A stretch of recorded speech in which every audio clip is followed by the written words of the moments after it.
খুবই ভালো হচ্ছে খেতে। আপনারা বাড়িতে বানিয়ে খাবেন, এইভাবে ভালো লাগবে। নমস্কার বন্ধুরা, আমি আজকে নতুন রেসিপি করে দেখাচ্ছি। ভোলা মাছ দিয়ে ঝোল বানাবো, বেগুন আলু দিয়ে ঝোল করব।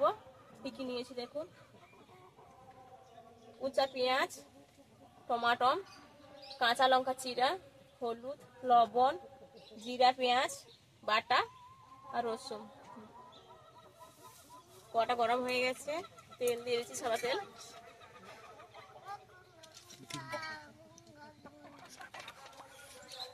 মাছ ভাজবো।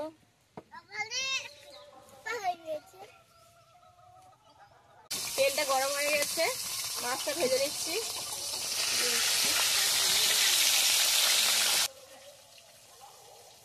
মাছগুলো ভাজা হয়ে গেছে, তুলে নিয়েছি, রেখে দিচ্ছি থালা।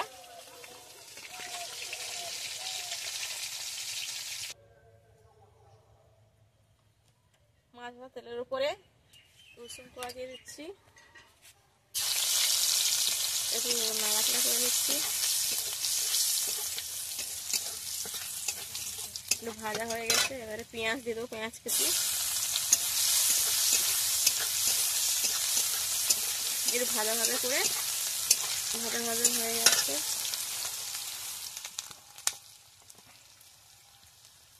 কাঁচা লঙ্কা চিরা দিচ্ছি,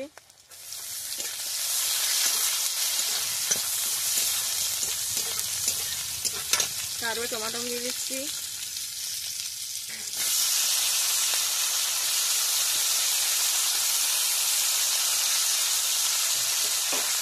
একসঙ্গে সবগুলো ভেজে নেবো।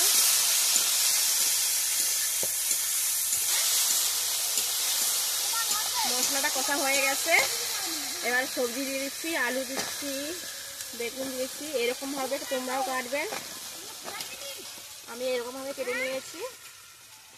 এই হচ্ছে ভোলা মাছ দিয়ে রান্না করবো বলে, এইরকম ভাবে কেটেছি।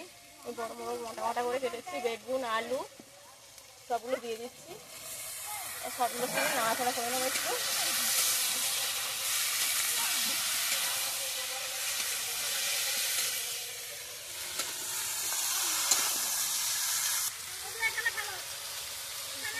এবারে পরিমাণ মতো লবণ দিয়ে দিচ্ছি,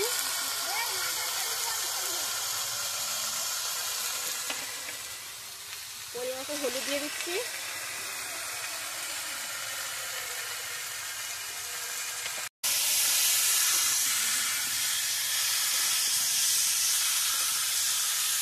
হলুদ লবণ মশলাগুলোর সঙ্গে কষে নেবো।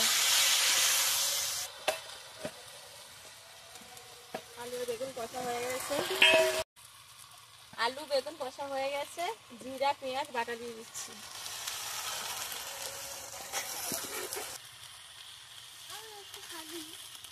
জিরা পেঁয়াজ দিয়ে দিচ্ছি, আবার একটু কষে নেবো।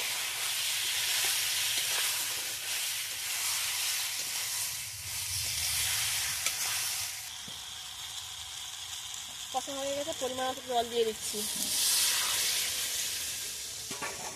একদম প্রচুর শক্তি। তরকারি হয়ে গেছে, নামিয়ে নিচ্ছি।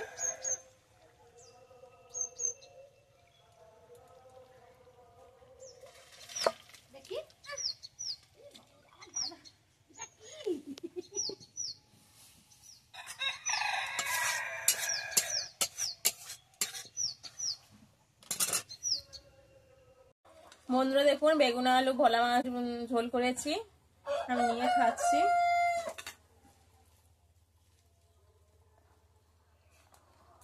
খুবই ভালো হচ্ছে খেতে। আপনারা বাড়িতে বানিয়ে খাবেন, এইভাবে ভালো লাগবে।